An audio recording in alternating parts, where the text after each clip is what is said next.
Bravo, Daniel!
Stehen, hey! Hey!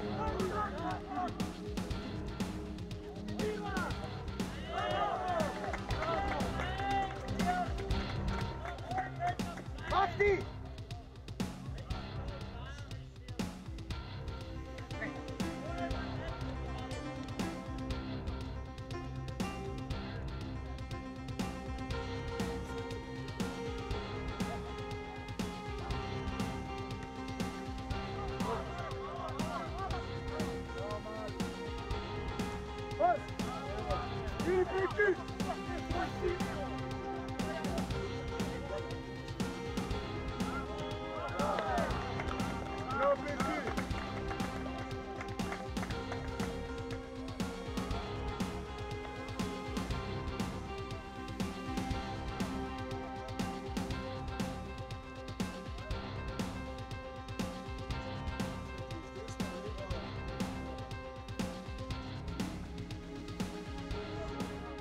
Yeah, it was a high victory today. We make good preparation and we must finish good.